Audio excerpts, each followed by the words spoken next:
with the first item, the roll call. Manager Waller? Yes. Manager Winan? President. Manager Bradley? Here. Manager Wagaman? Here. Manager Priner here, all present. So the first order of business is to recognize the service of Barbara Hockey. And I'm going to read this into the minutes here. I'd like to thank Barbara Hockey for joining us today. I am happy to represent the board as we recognize her longstanding service. Is now joining. Oops, who do we have? Okay. Barbara represented Ramsey County and the Watershed Board's District of Managers from 1994 to 1998, and again from 2002 to 2020. In all, she served as a manager for 22 years. She served in the Minnesota legislature during her time away from us. Barbara has always been committed to the people of Ramsey County and the Rice Creek Watershed District. She was and always was a champion of water issues in the Watershed District. I was proud to serve with her, and I know I speak for the board when I say we are grateful for her many accomplishments. Most recently, she advocated for the district to install equipment and software to allow for remote meeting participations. We were so fortunate, Barbara, for your efforts in this, since it is now how we are able to continue our leadership safely during COVID. Rice Creek Watershed District would like to present for you, and John Waller has the plaque in his hand for your days in service. It says, recognition of public service presented to Barb Hockey, appreciation for her distinguished and dedicated service as manager to the Rice Creek Watershed District, 1994 to 98 and 2020, from the Rice Creek Watershed District managers and staff. Thank you, Barbara, for your commitment and dedication to the Rice Creek Watershed District, this board, and Ramsey County. Can we clap? Thank you, Barbara. And we would also like you, when you get a chance and you get it down there, to get us a picture back with you and the plaque. We would like to put it on the website and also try to get some good articles in the paper to give you a little bit of credit for all that I'll do. May I say something? You certainly can. Thank you so much. Thank you very much. And I'm so sorry that we can't all meet in person. And of course, 2020 has been a year that I suspect many of us would not like to repeat it for many reasons. The COVID pandemic being the life-altering event of all. Luckily, so far, we're all healthy, and hopefully that will remain to be so for us, our families, and our friends. I have loved every minute of the 23 years, I made it 23 because there was one that I had to finish through, that I served as a manager of Rice Creek Watershed District. After hoping and praying for good health for all comes the health of our world, the world we live in, the earth and its waters. It has been said that someday water will be the most precious thing in the world. We are responsible to take care of the water and land in our little slice of this world. It's so important to keep our water clean for us and our future generations. I have loved being on the Rice Creek Watershed Board of Managers. It has been and will never leave my heart. Being on Rice Creek Board, and I cry. Being on the board of directors and working on water issues has been my most favorite public civic endeavor. I miss it. I wish to thank all of you, the past and present members of our Watershed District Board, its staff, our wonderful consultants, and to the Ramsey County Commissioners for appointing me to this board, giving me the opportunity to try and make a little difference in our corner of the world. Thank you very much for this recognition. I wish I was there and we could be doing this in person. Love you all. God bless everybody. And again, going back to the wonderful staff, they're the first people in there that are helping us out, and our consultants too. And thank you very much, managers. When this all passes, Barbara, and you're going to be up here, be sure to let us know. Oh, I sure will. I'll be there with Elsa. Yeah. Madam President, Go ahead. congratulations, Barbara, on attending the first meeting from Florida. No, I'm doing it from Minnesota. What? Oh, are you? I Yeah, thought, I'm right here. Oh, Florida. Oh. We don't know when we're going down there with the pandemic. I thought you were still here. You're in Florida already, enjoying the weather. You're staying for the winter. Well, congratulations. Well, who knows? Who knows what God's going to bring?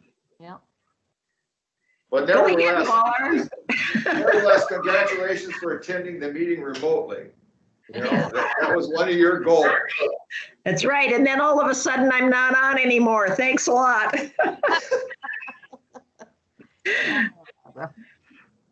Okay, anything else for Barbara today? Again, thank you. Thank you And very you're on much. there, but anyway, if anything ever clears out that we can all get together, let us know. Okay, and make sure Waller doesn't drop that plaque. I don't have it anymore. Teresa has it. Teresa has it. Then it's in safe hands. Yes. Thank you, everybody, and continue on with the good work you're doing. Thank you. Okay, we're gonna Thank move you, on. Barbara. Thank you, and guys. Set the agenda. Thanks, Barb. Thank you. Yes, Anybody like to add to the agenda today? yes, President Priner, we would like to, staff would like to add a new number 5 under action items. Okay, This would be called Ramsey County Ditch 4, Storm Sewer Construction Plan, Task Order, Change in Scope and Additional Services. okay. Okay, and also, we had received a new agenda yesterday, and I believe the only thing that was different was under our consent agenda. Just the volume. Yes. Is that, okay, so everything else is the same, so we should include that in our, well, we're using that new agenda today, so if anybody has any Yes. questions about the additions. That's Okay. correct. President Priner, it's item under consent agenda, the R20-11. The numbers in the table have changed, been adjusted. Okay, So Very good. that's the only change. that's the only change. And Okay, the so, applicant, oh, the applicant is not and the Janine, applicant, it's White the Bear. city of White Bear, yeah. Got it. Okay, so any other changes for the agenda? If not, I'll entertain a motion. Madam President Bradley, I'll move approval of the agenda as corrected. I'll second it. We have a motion and a second. Any further discussion? Manager Waller, Yes. Manager Winan, Yes. Manager Bradley, Yes, Manager Wagaman. Steve? Yes, sorry about that. And I say yes. Okay, the next thing is approval of the minutes. Madam Madam President, I move, oh, sorry, go ahead, Marcy. Go ahead, go ahead. No, Madam President, I'd move the approval of the September 23rd, 2020 regular meeting minutes. I'll second that. Okay, we have a motion and a second. Any further discussion on the minutes? If not, we're going to call the vote. Manager Waller, Yes. Manager Winan, Yes. Manager Bradley, yes, Manager Wagaman, Yes, and Manager Priner, yes, motion passes. Next thing is our consent agenda. Does anybody have any questions on that today, or are there any changes is there any other changes? President Priner, no changes to the consent agenda. Okay, no changes. Well, we need a motion.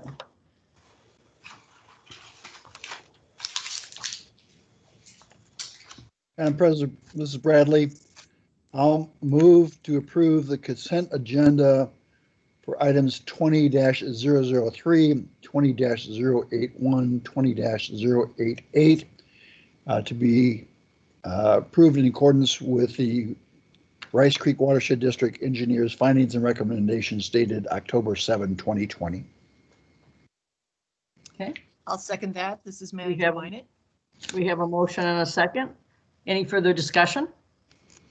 Any further discussion? We'll call the vote. Manager Waller, Yes. Manager Winan, Yes. Manager Bradley, Yes, Manager Wagaman, yes, and Manager Priner, yes.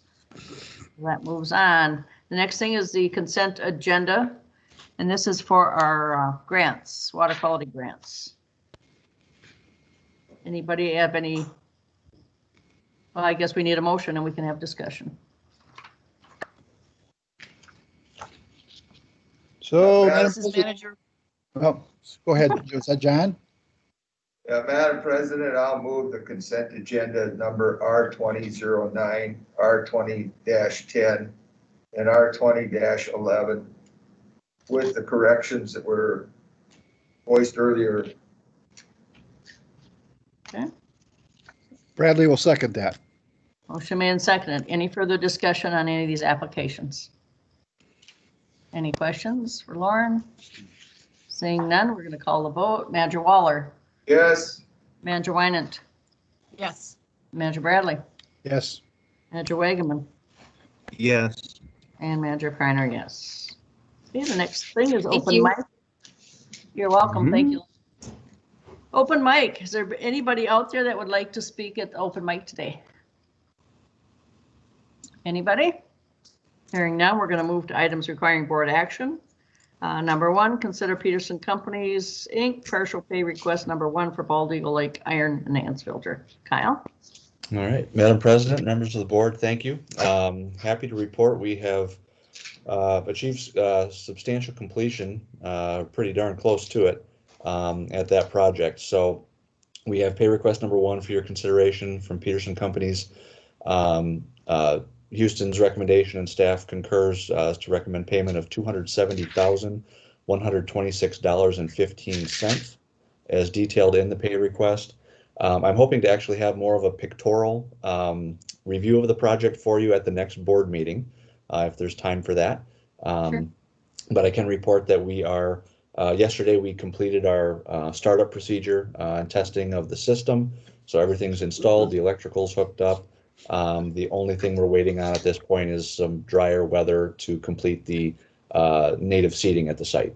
There's a couple of little punch list items, but we're pretty much done. So that's good news. And then I will note as well, unrelated to this particular action item, in your check register later, you will see we do have a large payment there, the $56,000 and change to EPG companies for the electrical components and pumps and control panels and everything for that project, as that has all been installed now and delivered to the site. So again, everything's working there.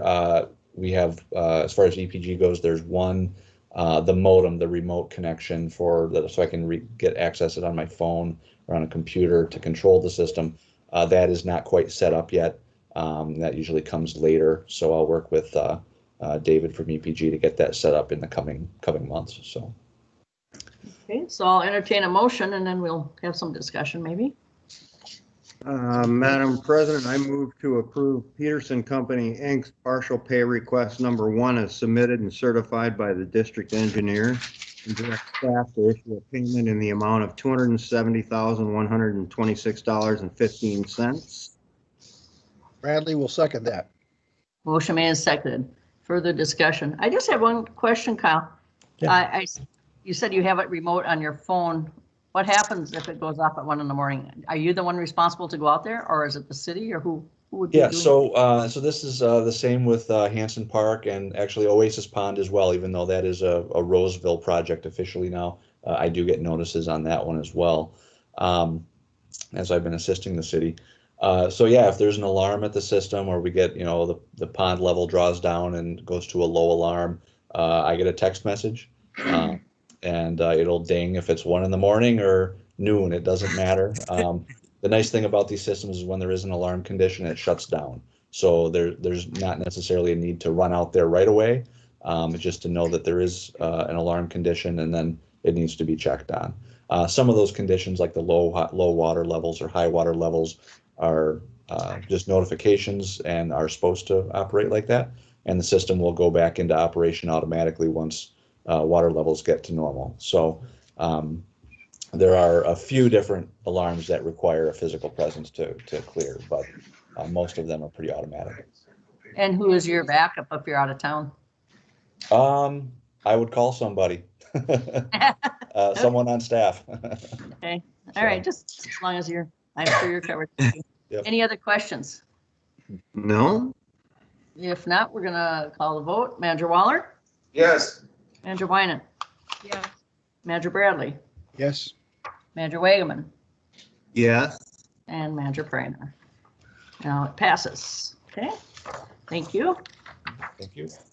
And we have Matt next. Partial payment for the Lower Rice Creek Stabilization Project. Morning, Matt. Good morning, Madam President, Board of Managers. I have what Kyle referred to as the pictorial review of the Lower Rice Creek project. So I'm going to do it kind of preceding the pay application here. Okay. So I'm going to attempt to share my screen, and we're going to hope that everything goes well here.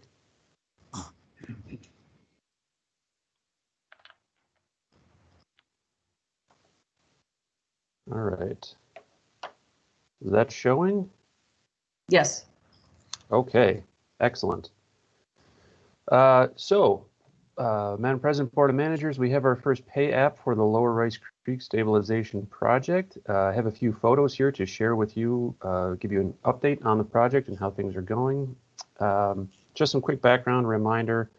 The history of this project is dealing with a sediment problem in Lower Rice Creek and Lock Lake and the Mississippi River. Some feasibility work that we did with Houston identified stream bank erosion as being the primary cause of the sedimentation issues in Lower Rice Creek and Lock Lake. So we designed this project to stabilize stream banks in Lower Rice Creek.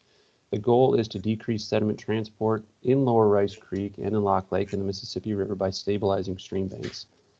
So the total project budget is about $718,000, 75% of which is funded by a Clean Water Fund grant. So the timeline, I'll just kind of give you verbally. We originally envisioned a construction window that went all the way through February of 2021. So we purposefully had a very wide construction window, mainly out of concerns of site conditions and whether or not construction crews would be able to get in there at different times of the year, and also providing an option for our contractor to do work in the winter. As it turns out, that was not needed. We've had really great construction conditions and weather right now, and we are nearly done. So we're ahead of schedule getting this thing done. Nice. Sunram Construction has been working very hard to take advantage of the good site conditions and weather. So we're in really good shape on that. Just a reminder of where the project is. Our project area is in between highways 65 and 47 in Fridley. All of this is on land owned by the city of Fridley, but operated by Anoka County Parks as a trail system. So the city of Fridley and Anoka County Parks have been partners on this project, and they've been terrific partners. Really great to work with. Yeah, not much more I can say about that. It's gone very well working with them. A few photos from construction. We're a bit concerned about closing down trails, interaction of people in construction areas, trying to keep people out of those areas. As it worked out, that didn't end up being a real big issue, mainly because, as you'll see, the contractor was able to avoid working on a lot of the paved trails. So they were working on a lot of gravel trails, but of course, the pedestrian traffic is on the paved trails, and the contractor was able to avoid that, so that's been good. Here's a graph. I don't know if you're able to see all of the detail on this graph, but I'll just describe briefly. This is flow in blue in Lower Rice Creek going back to July up until present. And these kind of yellowish triangles here indicate kind of a median or a typical condition for flow. So in the middle of the summer, we were pretty much on par with past flow conditions, right around the average for the past 11 or 12 years. And then right about the time that construction started, which was late August, dry period, and flow started going down. And of course, that has been excellent for doing work on the creek. Low flow conditions makes it easier for contractors to access those sites and do work on the banks. So we've been very fortunate in the conditions that we've had out there. A couple of little blips with rainstorms here and there, but overall conditions for construction have been really great. So we lucked out there. One of the ways that it made construction a lot easier was with creek crossings. In past jobs like this, actual temporary construction crossings that were made out of gravel and culverts would have to go into the creek in order for contractors to get across. But because Lower Rice Creek has more mineral soils and rock and gravel and things like that, and because water levels were so low, the contractor was actually able to just drive across the creek in many locations, which made construction go faster, and it made our impact on the resource lower because we're not adding all of that material, gravel and dirt and things like that to create those temporary crossings. So that's worked out really well. So I have some before and after photos of some of these sites. So these were photos taken in 2014. The before, the pre-photos were taken in 2014 as we were doing the feasibility work with Houston. So I'll run through just a couple of examples so you can see how some of the work looks as it's being done. Here's an example of a site where we have an existing rock gabion basket. And I think we talked about these earlier. This was a project that the district worked on. Can you see my cursor, by the way, when I'm pointing at things? Yes, I A can. little bit, okay. Yeah. So we talked about this in the past. District did this work, I think, in the mid 1980s, maybe late 1980s, stabilizing some of these stream banks with rock gabion baskets. And for the most part, these gabion baskets are in pretty good condition. So taking them out wouldn't have been a good idea. They're still able to stabilize the toe of the bank. But what we see is some erosion behind that. And the photo on the right, although it's a little bit blurry, you can kind of see how erosion behind the gabion basket is actually creating, it's almost like undercutting the gabion basket and kind of nullifying some of the benefits of having it there. So the work that we did here was to leave that gabion basket in place, but then use a vegetated soil lift above it to create a floodplain bench, and then blanket goes on top of that, and then plantings will go up in inside the blanket and above that. So we're not taking the rock gabion basket out. That's doing a good job stabilizing the toe, but we're stabilizing the bank above that and creating an area for vegetation to grow. So that's worked out really well, I think. Nice. Here's another site. This is a site where there's maybe some existing rock that has been placed in the past, but overall there's very little toe protection. So this is a site where we just have consistent bank failures. You can see on the right side of this picture, I mean, every time you get a tree or a shrub that starts to grow on this bank a few years later, it's falling down into the creek. So a bank like this just needs toe protection with rock, which is what is going in here. Now, this is not a finished picture. This is maybe half done where the rock is placed, but there's going to be blanket going behind this and then plantings going on top of that. But you get the idea. The idea here is to stabilize the toe of that bank and then build up on top of it. Here's another site where we just have major bank failure. So it's a really high bank, and I think the next photo kind of zooms in a little bit here. We've got a big debris jam here that's kind of making it hard to see the bank, but you can see how high it is and how raw it is, how little vegetation is growing on that. So here it's kind of like a total bank redevelopment. So here's what it looks like. It's again using those vegetated soil lifts, and I've got a zoomed in picture of it here. So these vegetated soil lifts are a very durable coir fabric that are packed with soil, and then plantings go inside of them, and then we have live stakes that go along the base of it. Riprap is used in some locations, usually at the top end or the bottom end, to provide some stability. I'll note that these vegetated soil lifts can be very tricky to install. We've seen them done poorly before, where they're kind of loose and not packed in nicely and not planted well. These were done very well. So kudos to Sunram Construction and their subcontractor for doing a good job on these, and to Bar Engineering for being out there and making sure they're done correctly. So some updates on some changes in the projects.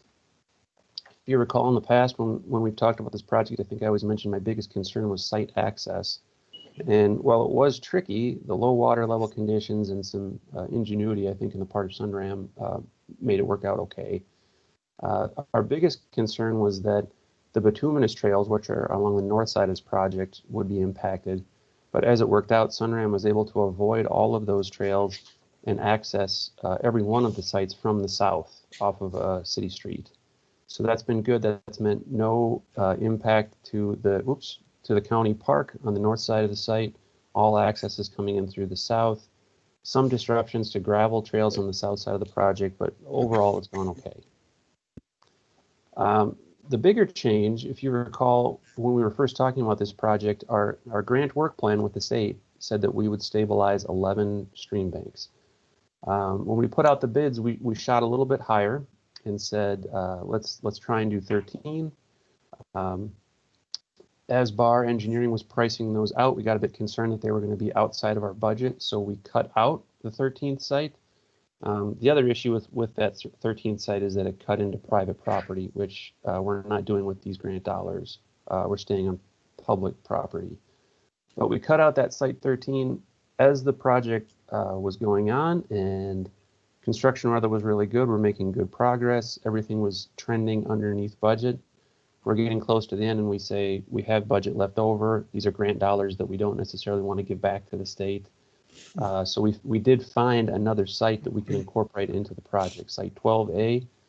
There are some erosion problems there, and so that was added to the project about midway through with a change order. So here's kind of the financial summary. I'll note, if you don't want to go through every one of these numbers, you know, the summary is that it's good news. We're under budget on both engineering and construction. These current costs are the projection that we have right now for each one of these. We're not done with construction yet, but I'm cautiously optimistic that because things are going so well, these numbers are going to be pretty close. So our starting budget was I think maybe a bit conservative for these two, but we had aggressive bids for both engineering and construction. And I think we really did luck out, or were fortunate with construction conditions and weather and things like that. So that's what part of what's kept us so far under budget. That's been good.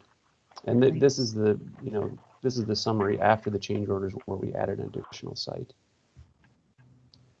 So as I mentioned, the original construction window was through February 2021. Construction actually began in late August, and now we expect to be complete by mid-October, probably by the end of next week. That's the major part of the construction. There are some remaining items. Shrubs and live stakes are going to be planted in the spring of 2021. And then, of course, there's a vegetation warranty and maintenance period. But the bulk of the construction is nearly complete, and things have gone really well. So that's my review on, I think it's page 89 of the board packet. There is my memo and then a proposed motion for the partial payment number 1 for Sunram Construction. And are there any questions? Madam President, this is Yes. Bradley. Wow. I got to tell you, it's turned out to be a lot prettier than I expected. and I'm curious, do you credit that, you know, who designed it versus who, you know, who do you credit that looking so darn good? Manager Bradley. Madam. Bar did a really great job with the design, and they have taken a cue from the board and from staff. So they're out there doing really detailed construction management. Sunram has shown that they do have experience doing this type of work before, so they're not the type of contractor that's done 1 or 2 stream projects. They've done quite a few. So we were pretty happy when they came in as the low bid, knowing that they have such good experience. And then I think for some of those sites that look so nice, a lot of the credit also goes to their subcontractor. I think they're Northern Ecological Services. So I'm kind of spreading it around there, but it really was all the partners doing a good job, I think. Yeah, we should certainly remember this as we go forward. Yeah. Agreed. Would you like to make a motion, Mike? Certainly. I move to approve partial payment to Sunram Construction for Lower Rice Creek Stabilization Project in the amount of $185,161.20. Second, We have a motion and a second. Any further discussion on this? Madam President, I have a question for Matt. Sure, go ahead. Matt, you showed the rock on that you put in, the new rock. I didn't see any, maybe because the photo isn't so good, I didn't see any Gideon basket type wire to hold that rock in place. So heavy flooding water could often move rock. Is that, did I miss something here? No, Manager Waller, we did not use gabion baskets. I think gabion baskets are thought of as a bit outdated at this point. You don't see them used very often on projects anymore. And if we want to look at a photo, I can maybe talk about why. Yeah, that's the photo, yeah. Yeah, this is, I believe, class 3 riprap. So this is pretty large rock that's going into the toe of this, which of course larger rock is a bit more expensive. Gabion baskets, I don't know if you can see it here in the photo, but the idea with the gabion basket is using smaller rock that maybe would be more erodible, but holding it in place with the basket. So it's kind of balancing the cost of, adding the gabion basket, but then using smaller rock. What is more typical now, and what we did, is use larger rock that's less mobile. So Matt, I understand that you feel this larger rock won't be moved by flood conditions. Yeah, Manager Waller, I won't say all of it won't be moved, but the majority of it is going to stay in place. Yeah, I'm not concerned about this rock moving here. Well, the reason I ask that is because of my experience on work with the railroad company. I've seen large rock like that moved. This is on the Buffalo River up, and it's quite a fall, when you go into the valley. But, and so it becomes, sometimes, that's why I was concerned about it. Maybe in the future, we'll find out if it works or not. Maybe this isn't the same. Well, Manager Waller, we're certainly going to be keeping an eye on this. Thank you. That's good. Okay. That's good. Thank you very much. You're welcome. Any further discussion or questions for Matt? It looks good, Matt. Other than that, that's my only question. I'm all in favor of it. Okay. Okay.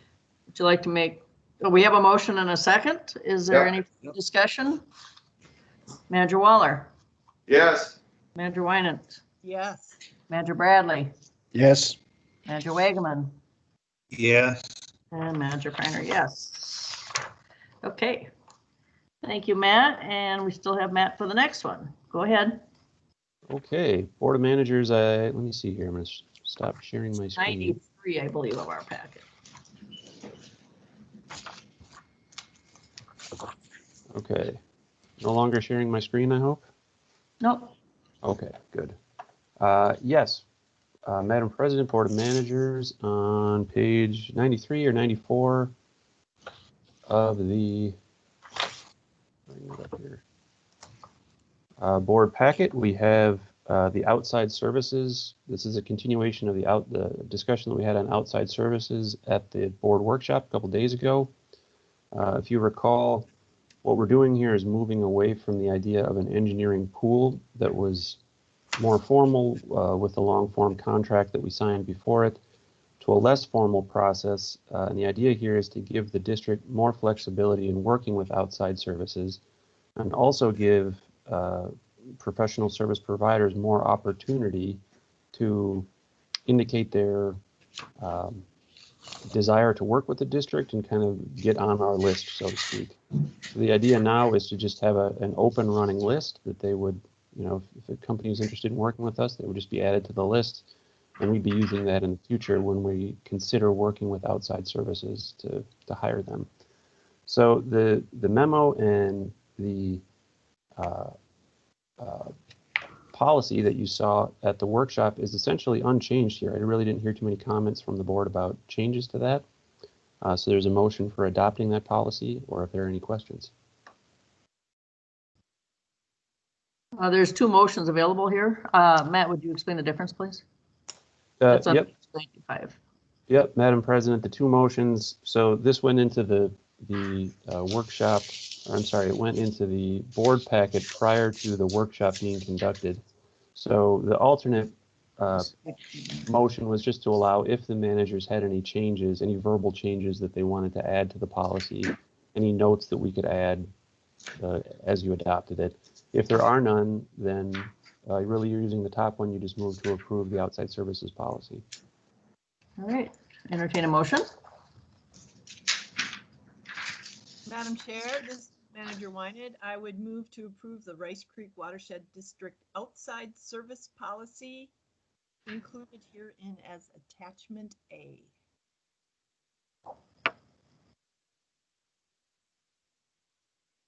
Second, who? Manager Wagaman, second. Okay, we have a motion and a second. Any further discussion on the motion? Any further discussion? Okay, we'll call the vote. Manager Waller? Yes. Manager Winant? Yes. Manager Bradley? Manager Bradley? No, Yeah, yes. there you go. Okay, Manager Wiggman, Yes. and Manager Priner, yes. Motion passes. Thank you, Matt. Thank you. Okay, Nick? Yes, President Priner, Board of Managers. Today on the agenda, page 99 of the packet, we do have another pay request for Anoka, Washington JD3 project. The total contract price was $671,991. That was an increase to $673,911 by 2 change orders. And they have submitted an invoice for totaling $521,379.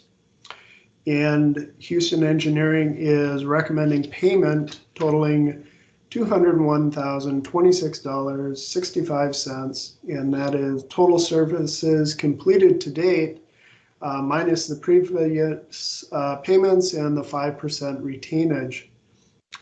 Staff is recommending approval of the partial payment as this project comes to a close. We do, as staff, receive regular updates and things are moving along well.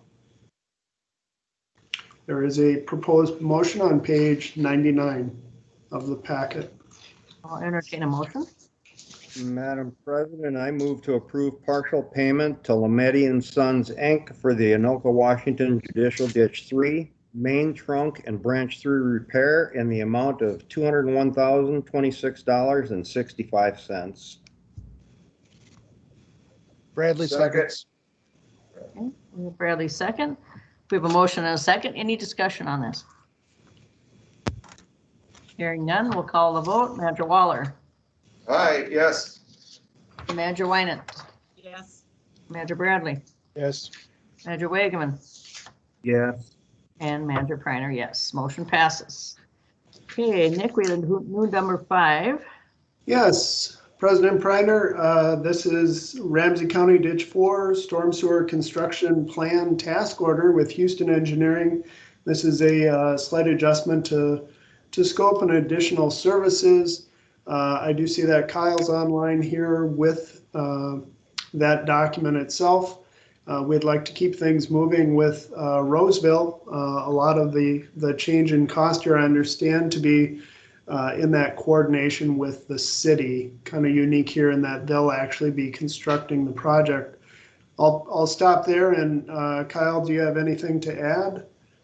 Yes, certainly I can expand upon this. So this additional services request, we were anticipating this coming from Houston, again, due to some additional scope that has been added to the plan development process. It just came in this morning, which is why I'm trying to rush this and get it in front of you today, given we had a board meeting scheduled, rather than waiting 2 weeks. The original task order with Houston was over $30,000. I believe originally it was $38,750. So any amendments to the scope or addition of budget to that will require full board action. We didn't want to wait the 2 weeks. So again, that's why we are bringing this forward right away. I've got the screen shared here so you can see the document. There are 5 new scope items that have been added to the project. And as Nick said, yes, they are mostly resulting in inquiries from the city of Roseville or suggestions that they've had, things that need to be taken into account as we develop final plans, ultimately kind of on their behalf. As we've talked about before, the corridor where the ditch currently sits and will be placed into a pipe, there's a large amount of fill required to bury that pipe. A large amount of that fill we are obtaining, the city will be obtaining from the neighboring developing properties. And so getting a handle on how much fill that is, we're talking plus or minus tens of thousands of yards. So it's, large amounts. It's important. The city would like to incorporate a new trail into that area. And so the grading profile, plan and profile of that trail is important to the grading of the plans that we are developing. So incorporating that into the plans has added some cost that was not originally contemplated. we did discover a sanitary sewer conflict, or Houston did, during the survey of the site that required some additional investigation. Additionally, there's a big box culvert, 6x10 box culvert underneath Terrace Drive, which will serve as the outlet for this pipe system once it's installed. The pipe that we are proposing to install is an 84-inch or 7-foot round pipe. And Roseville was curious if there was a way to incorporate or blend that 7-foot round pipe into some type of an arch pipe and bring it through that box culvert. Turned out that's not possible, but investigating that added some additional cost. So currently we'll have to do a large, manhole or juncture box to connect the 84-inch round pipe to that box culvert. Again, that's mentioning again this sanitary sewer main, and then last item, we did get a request from MnDOT to amend their water management district charge, the right-of-way charge, and transfer a portion of that charge to both Ramsey County and the city of Roseville. MnDOT is in the process of transferring a couple pieces of right-of-way to the city and county that happen to be within the RCD4 area.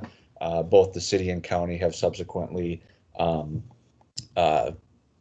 challenged that the movement or the move of the charge. So they disputed that. So that'll end up being between MnDOT and the two right-of-way authorities, and we will be issuing our charges as the board has previously approved. As far as total cost for these items, we're looking at just under $6,000 that is being requested to be added for a total project budget with Houston of $44,708. At this time, again, all of these additional items have been known to staff. We've been waiting on this additional services request to come in, and certainly we find that these are appropriate and necessary to carry forward the project. Again, and then I believe we have a new date to complete the plan development of November 15th, and that is works for us. Certainly, it also works for the city of Roseville as they move forward with their plans to prepare to let the project out for bidding. So, certainly be happy to answer any questions that the board may have. I believe Chris is on the line as well, but we're hoping that the board would consider approving this request so that we can move forward with the project. So the motion would be to accept the task force changes? Yeah, our motion would be to approve the additional services request for, what is this task order, number 2020-10. Okay, I'll entertain that motion. Madam Chair, this is Manager Wynett. I would move to approve the additional services provided in, and I'm looking for task order number, I guess. 20-10, Marcy. 20-10. Oh, I see it. Okay. Bradley seconds. We have a motion and a second. Any discussion on this? Madam President, I have a question. So this is what it's going to cost extra to fund Houston's part of this.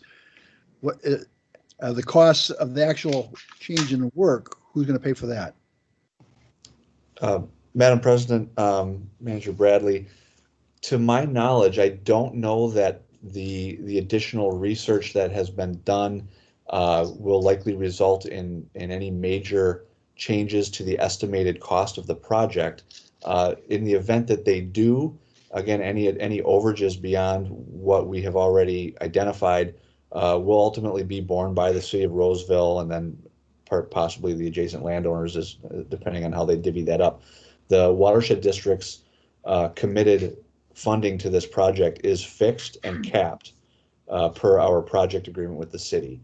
So there are no additional costs that would come back to the Watershed District beyond what has already been approved. Thank you. Any other questions? Comments? No, we'll call for a vote. Manager Waller? Yes. Manager Wynett? Yes. Manager Bradley? Yes. Manager Wageman? Yes. And Manager Priner, yes. So motion passes thank you for bringing that forward. Anytime we have something that we can accomplish during our meeting, it's a good thing. Yeah. Okay, check register. Madam President, I move to approve the check register dated October 14th, 2020 in the amount of $107,112.82 prepared by Redpath and Company. Second. Motion made and seconded. Any further discussion on the check register? Seeing none, we'll call for a vote. Manager Waller, Yes. Manager Winan, Yes. Manager Wagaman, Yes. Manager Bradley, Yes. and Manager Priner, yes. Motion passes. Okay, items for discussion. Nick, go ahead. Yes, President Priner, Board of Managers, today we have an update on the JD2 impoundment weir. This impoundment was based on a DNR petition and the board's approval. DNR has an obligation to maintain the weir as the sole outlet control for the lake level. We've had the channel confined a bit by vegetation and floating bog and that sort of thing. So this is an update from DNR's efforts, which were under a MOA between Rice Creek and DNR as to what efforts would be made, some aerial spraying and such. So I will turn it over. I believe Scott Nolan from DNR is online to give that update. Okay, Scott. Hey, good morning, Madam Chair and board members and Rice Creek staff. Scott Nolan, I'm the Forest Lake Area Wildlife Manager. I've been involved with this project for 5 years now, and I got my regional manager, Jamie Markle, on the line here as well, and familiar with this project for a similar timeline. We're excited to give you an update. There's been a lot of work that's been done in the last 5 years with this joint powers agreement, and we got a lot of positive results. So I'm going to show you my screen here and we get to my presentation. Can you guys see that? Can somebody tell me? Not yet, I can't. Not yet. Oh, sorry, I didn't click on. There you go. Well, you're getting there. Okay, we have it. Thank you.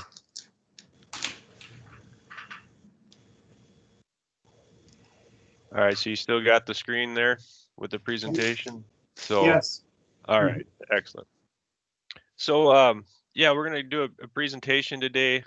Jamie Markle is going to give some background to bring us up to speed of kind of the recent past of the joint powers agreement in the background, and then I'm going to go into a photo story of the work that has been completed out there. We're all working from home, and it's pictures tell 1,000 words. So we'll go through a number of photos, and the Watershed districts and Houston Engineering's got some really good drone photos and videos too. So we got a lot of good data that we've had pulled together.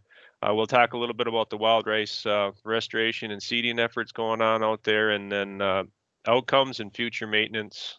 We understand this is going to be, an ongoing system that we need to keep tabs on. So we'll talk about that, and then get into any questions and answers that you guys might have after the presentation here. So with that, I'll introduce Jamie Markle, our regional manager, to take over the joint powers agreement.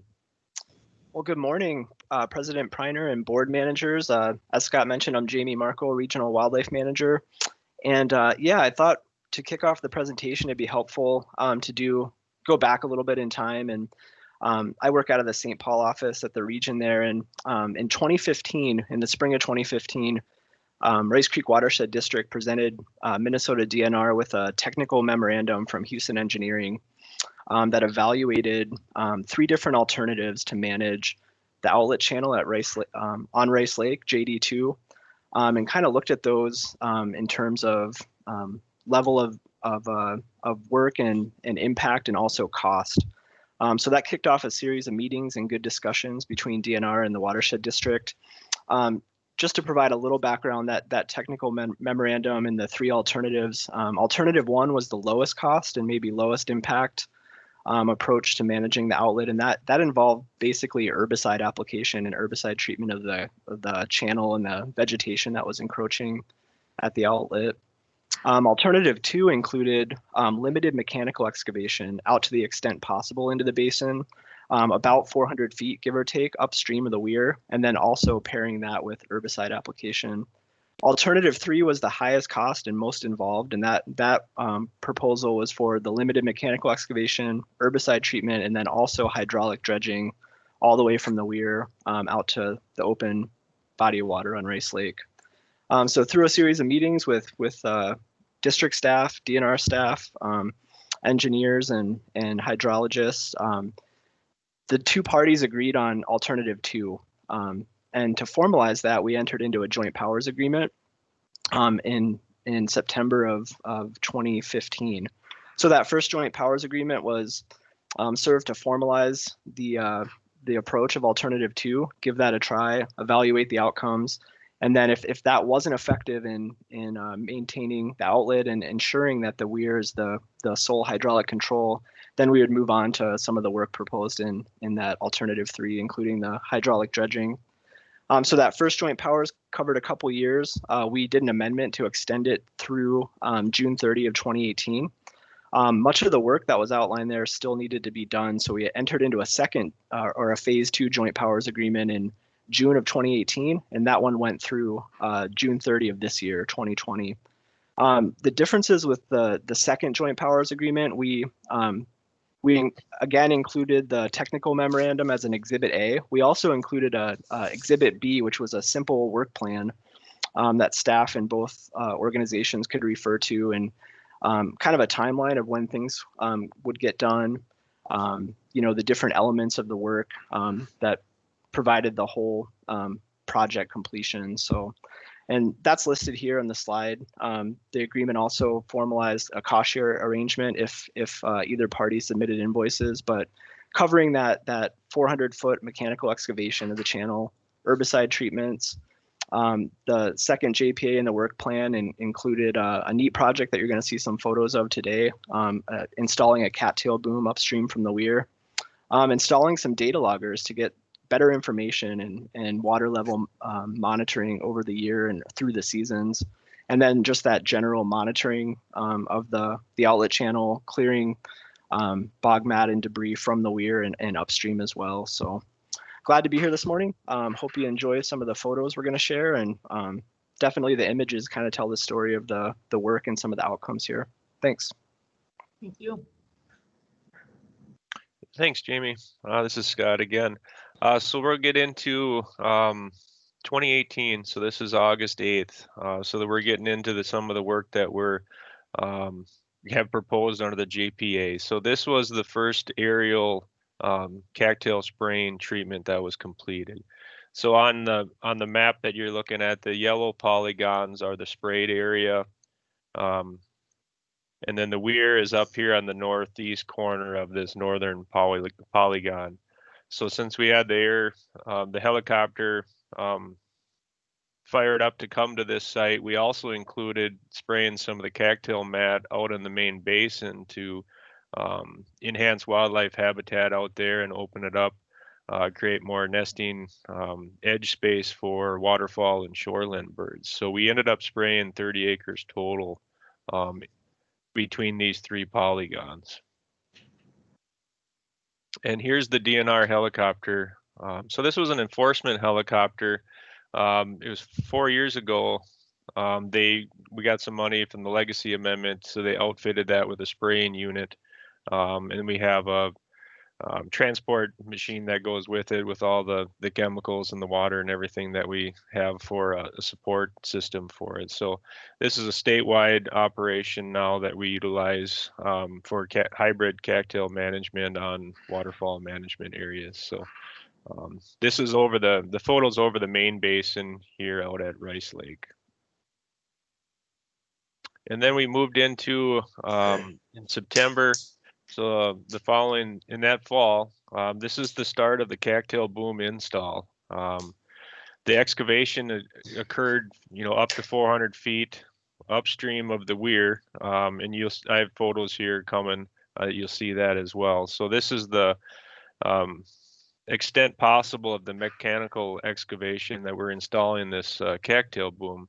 So what this is they're 18-foot aluminum pipe going down, and then they got a 1-foot auger bit on the end of them. And we took pipe wrenches and wound them around all the way down, and then we put an H brace between the two pipes, and that's at a 45-degree angle from the channel itself, so that we could hold side pressure. So that's what's going on here. So it's 19 feet going through the cattail mat into the lake bed to have structural support there. Here's for a little bit farther back, you can see the proximity from the channel. This is the sprayed cattail, still standing. It's only been about a month and a half old. So you can see how thick the cattail is adjacent to the channel here. And now we're going on the other side. So we did a similar thing. We got H brace, and we got 2 pipes. And then what we're doing is floating a 1/2-inch cable, galvanized steel cable across here. And then with 8-foot, 4-inch PVC, we got 2 sections of that to float the cable to keep the cattail bog from going underneath and then flowing down and then plugging up the weir. Here's what the final product of the H brace looks like. It worked really good. Used a local company that puts in docks and boat lists for their business to help fabricate this product for us. And here's what the final product looks like. So you got the H brace here, we got a cable coming across, we got the PVC floating the cable to the other H brace.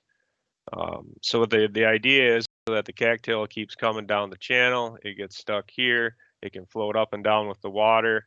And then what we do is we come in the fall, we actually just did this last Tuesday, and then with our crew, we just lift the cable, we float the bog down to the weir itself, and then pull it off, and then clear the channel, ready to go for spring melt and breakup.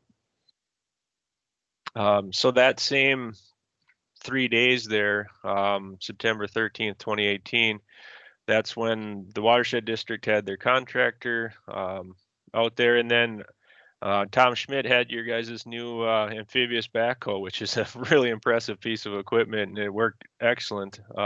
So Tom's working his way back from the cattail weir, from the cattail boom towards the weir, picking up the smaller stuff and clearing that out to make sure that doesn't get hung up on the weir after we leave. And this is what the channel looks like after the excavation. Definitely still some sediment due to everything being disturbed, but that will settle out in the future and has definitely cleared up since then. It's really helped to have this excavated portion of the channel right by the weir for definitely maintenance at the weir itself. That helped clear up any of the larger trunks that we were having issues in the past prior to the excavation occurring, that it took all 2 people to try to get those cattail chunks out of the way. So adding the excavation has definitely been a positive result from the alternative 2. So then we moved into another section of our management plan, was to install the water level data loggers. We've collectively talked about this system for a number of years, and we've never really had good water level data monitoring going on. So this is at the culvert at 157th, which is north and downstream of the weir. This is the data loggers inside here. You can set it from taking a sample every 3 seconds to a minute to every. We've done is we have a sample going on once an hour, and then we can download that data remotely from a phone or a tablet. So that works out really good, so that we can have consistent water level monitoring. And we've been doing this during the open water season throughout the system there. And to get the actual water level the water level at the beginning of the starting of it, we survey back from known benchmarks. So there's a benchmark sorry, there's some clicking going on in the background there. From the telephone pole here, so Marshall is measuring it from here back down into the water so that we have an established benchmark from the known datum there. And this is where the location of the water level data monitor is at the weir itself. So this is July 23rd, 2019.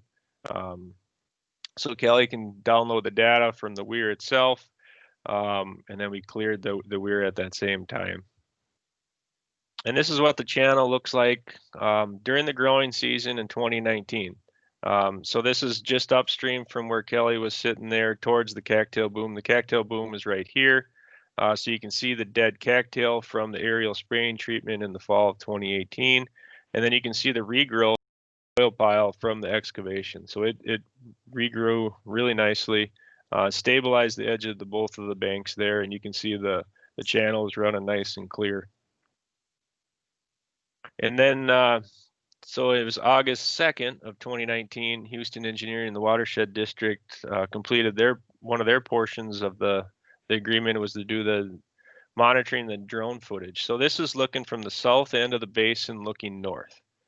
So the lighter colored cattail is the sprayed areas, and then the green is still actively growing cattail. So you can see here that we got an excellent kill on the cattail, and then the channel going up here to the north.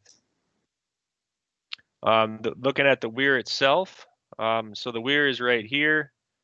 The cattail boom is right here, so you can see how the channel's been opened up. The cattail boom is doing a good job of holding back some smaller chunks of cattail bog there. This is the sprayed area, and then actively growing cattail outside the sprayed area. Now we're just working our way down the channel. You can see it's opening itself up. We got flowing water through there, and then looking further south to open water. And then you can see the spray line there.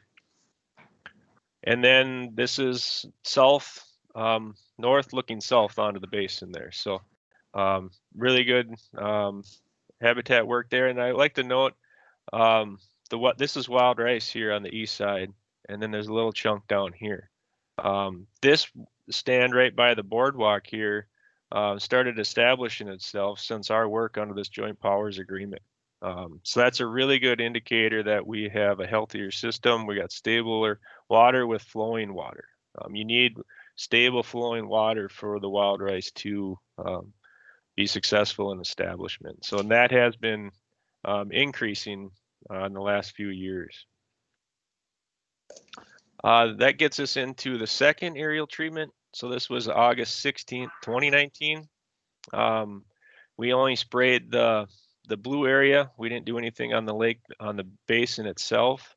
But we worked with the neighboring landowners to get permission to increase the width beyond what we initially talked about as a way to increase the effectiveness of our treatment, to knock down adjacent seed sources, knock back the adjacent cattail from the channel itself to hopefully prolong the effectiveness of this work. And this was the drone footage. We did a joint site visit with Houston Engineering and Rice Creek Watershed District staff here at the end of August. So this is drone footage looking from the weir south. So you can see the cattail adjacent to the channel has already started to decompose from the first treatment, and then the second treatment you still see that in place there. That's just starting to decompose now, but the channel's been flowing really good prior to this. This is the cattail boom itself this fall, a month and a half ago. So you can see the smaller chunks of cattail in here. And then it clear, water can flow underneath. It holds all that in place. And then we cleared this last Tuesday. So we lift up the cable, float it down the channel to the weir, and then clear it, ready it for the spring. So it's working really good as far as the cattail boom. Looking further south from the cattail boom towards open water, we canoed all the way from the boardwalk in open water to the weir. I would have given that about a 15 to 20% chance. Chris asked me if we would be able to make it or not. I had never been able to do that since I've been working here. But we were able to do it this year due to our efforts here collectively. It's pretty neat to be able to get all the way there to the weir through the channel here. So this photo is showing your first year spray, and then this is the second year. So this is 2019. You can see where we bumped it out further, we extended the width, and then you're actively growing cattail here. Working your way south into the open water, you can see that the channels really open itself up. So this transitions into the wild rice. I mentioned that on the east side of the basin. This is the east side from the floatable boardwalk. This is where the open water data loggers are installed. You can see them right here with a sight gauge. This is all wild rice here now. This is during the active growing season of July 2019. And this wraps all the way around to the west and then to the south.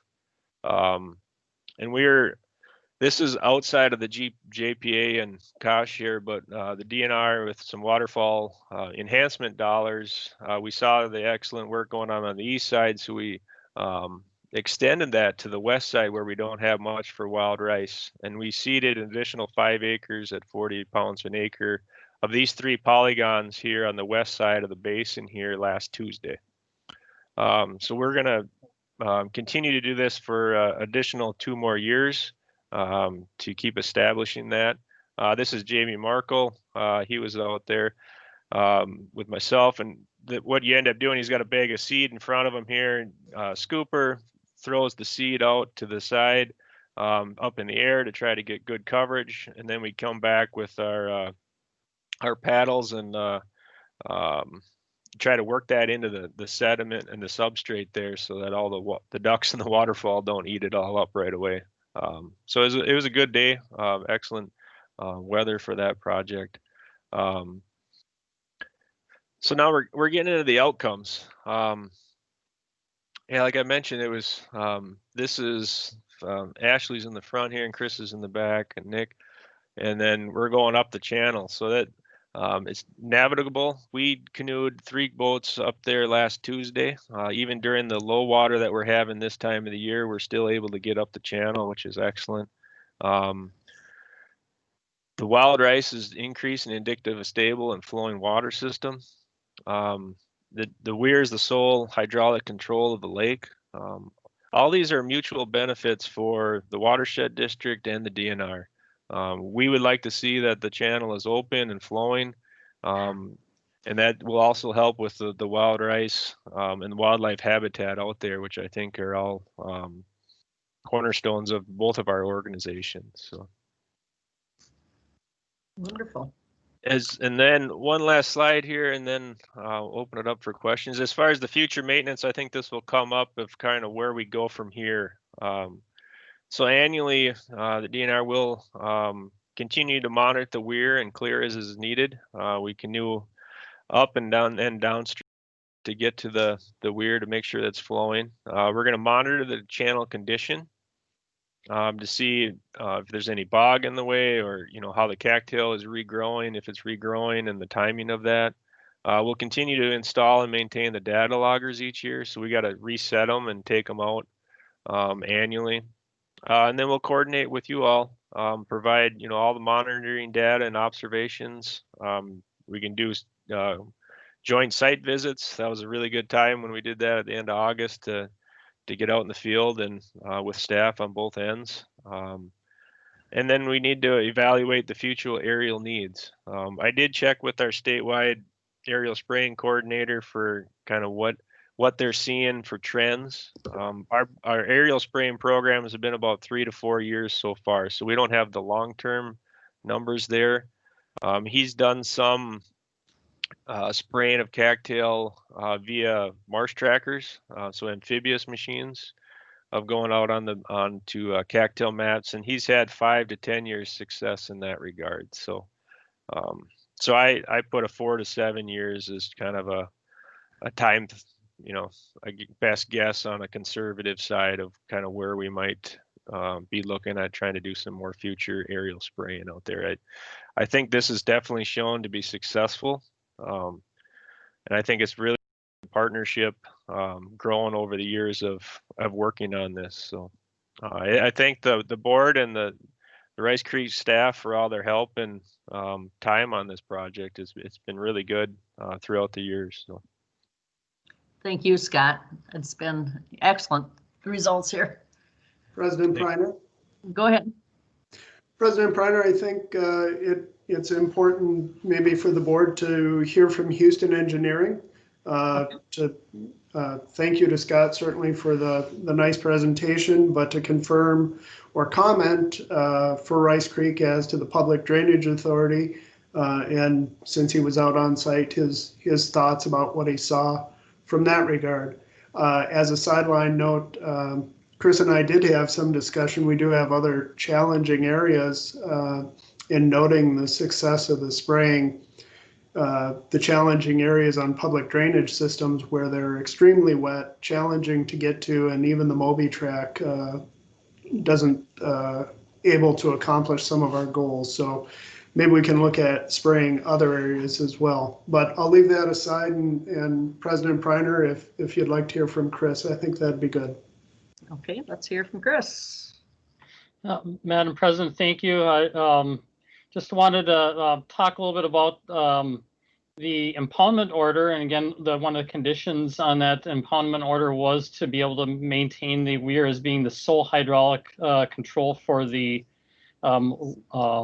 lake upstream. And at this moment, I think we can unequivocally say that the weir is the sole hydraulic control. Definitely for the fact that we were able to canoe all the way up, that was, as Scott indicated, even quite unexpected that we would be able to do that this soon after the herbicide treatment. So I think that work has absolutely been a success. The work that Tom and others contracted through the district to maintain the channel upstream of the weir has also been a success as well. As Scott indicated, I think that that two-prong approach was necessary in order to be able to tackle the issues here and to be able to have water flowing freely through there. So again, it's something that we can't rest on our laurels with. It's going to take continued monitoring. And as Scott indicated, there will be again, ongoing monitoring through those data loggers to track what water levels are upstream of the weir and upstream in the lake to ensure that it continues to be that hydraulic control. And again, continued on maintenance into the future. Again, that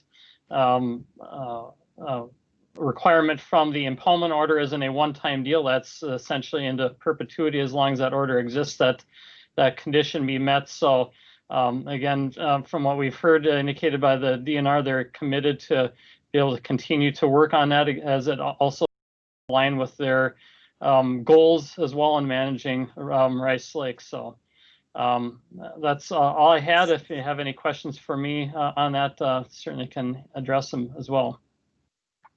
Any questions from the board for either the DNR or Chris? Madam President? Go ahead. I have some comments and questions. Okay. So this is Manager Waller. I happen to live on that basin and have for over 60 years. So I'm familiar with duck hunting on it as a lad and hunting in that area. We own the southwest quarter of Section 22. And while this has been a wonderful success from your point of view, the consequences of it, from my point of view, have been very damaging. First of all, changing the weir structure to be at 920.4 instead of about, historically that lake level was about 918 in the 50s and 60s, has resulted in water not knowing the boundary of your property line and going underneath other property lines of about 110 acres in the basin. I happen to be one of those property owners because the rifle muck, water comes up.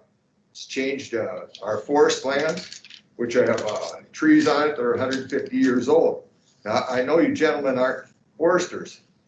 That's not your thing. You're into wild rice and recreation of duck hunting.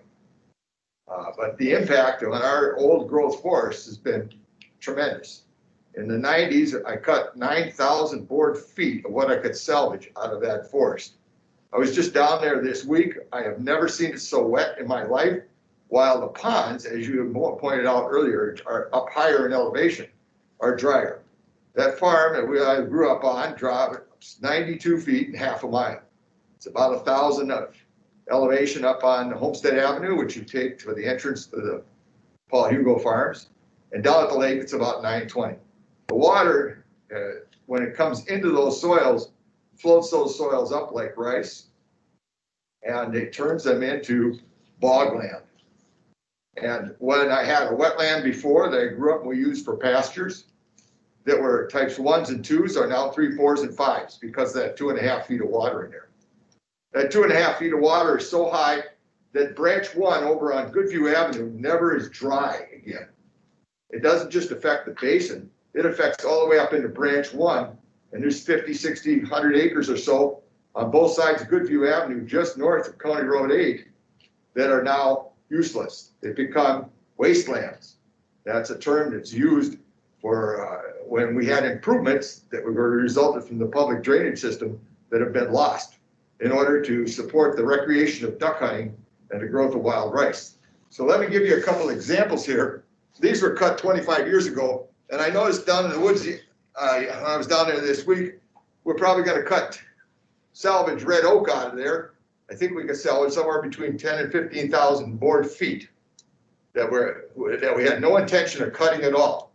But because of the water elevation and water being able to penetrate into the mineral soils, it loosened this up and the high winds knocked these trees down.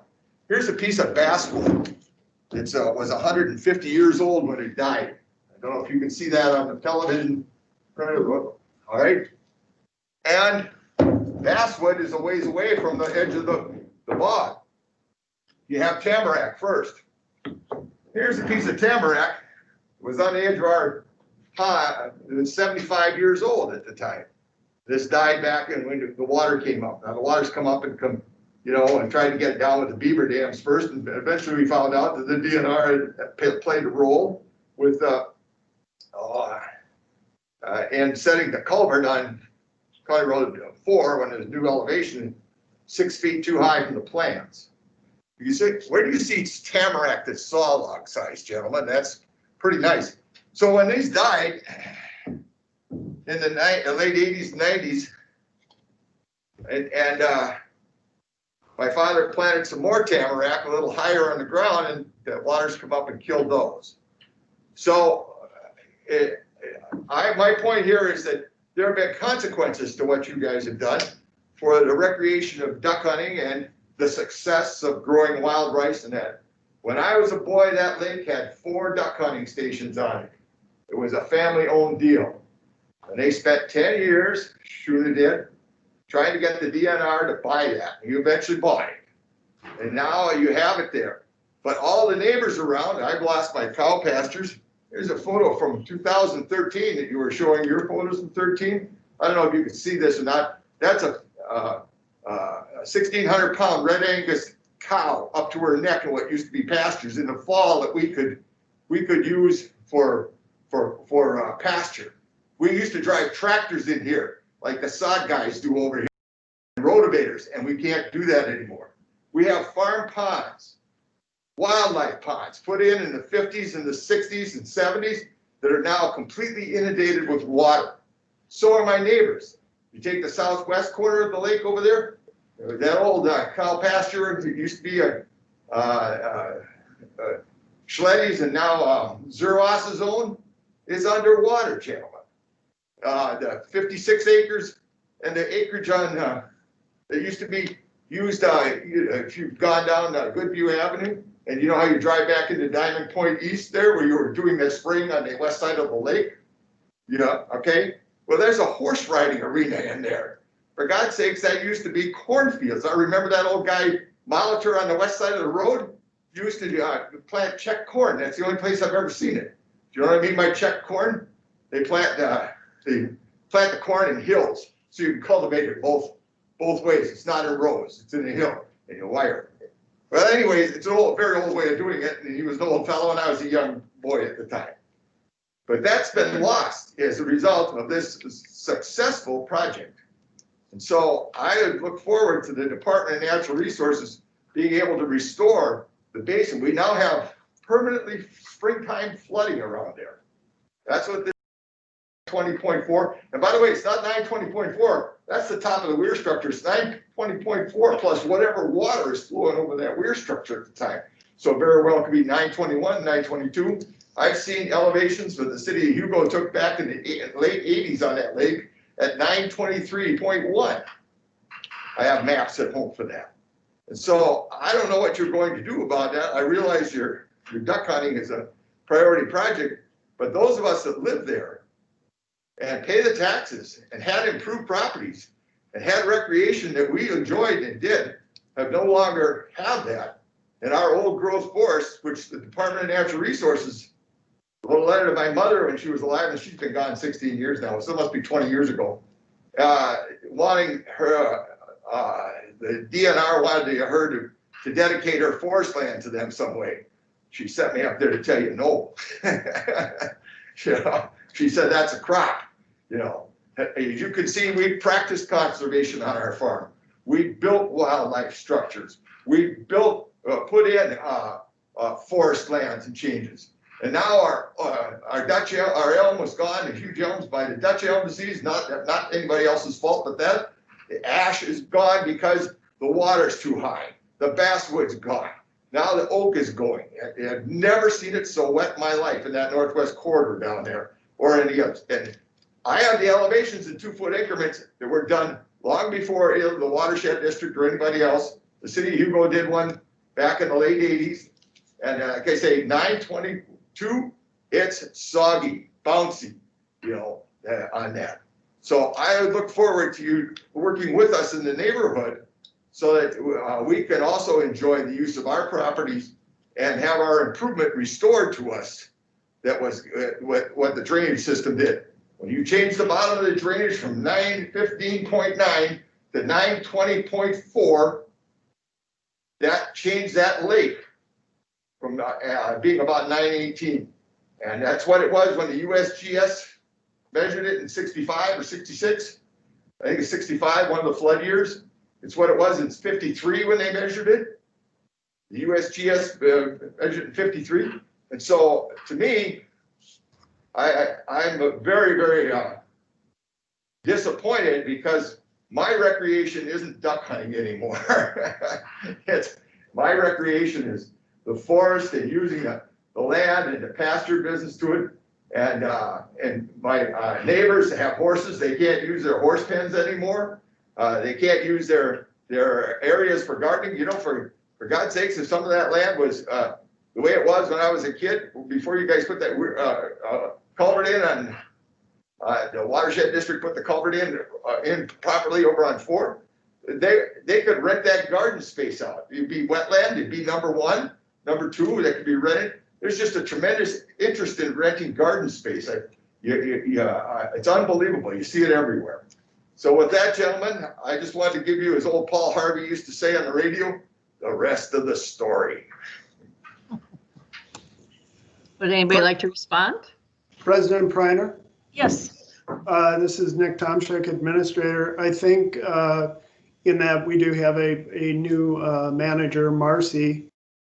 Good to provide a little bit of the background. Obviously, JD2 and Rice Lake has a long history here with the district. No doubt, the installation of the weir caused some changes on the landscape, and I certainly recognize that Manager Waller is passionate about those and the implications for his family, as well as the neighbors that are all in the area. We are, as you know, a local form of government. Government has public process that we go through. I understand that we did that in receiving the petition from DNR. Immediately, I I believe John Kolb is on the line. I think it'd be nice to hear a comment from him regarding the process, what it means to accept the petition, what type, the detail of some of that process, and then the ultimate outcome. Also, Chris may have some comment if there's technical matters within there. But with that, if you'd like, John is on the line. Madam President, Yes, John.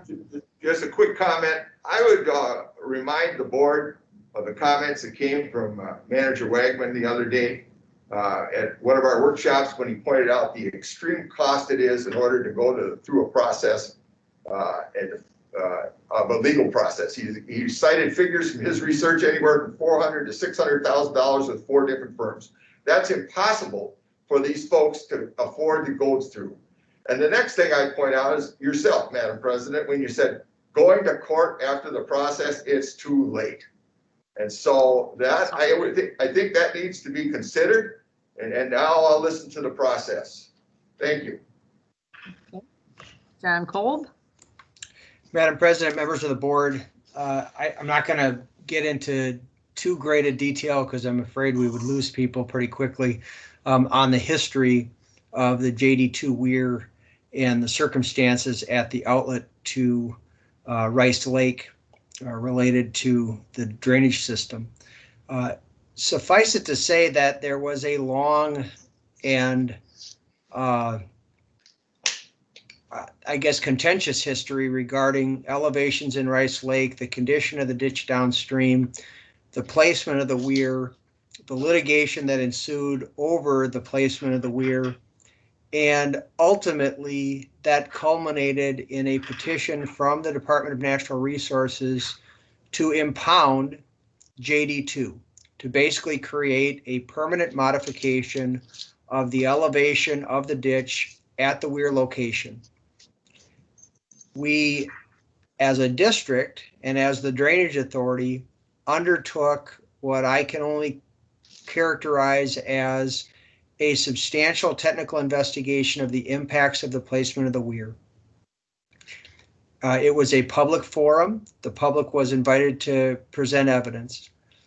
And I greatly value Manager Waller's historical observations of conditions of both his property and other properties around Rice Lake, his historical observations of the function of JD2, and his overall knowledge of the landscape in that region.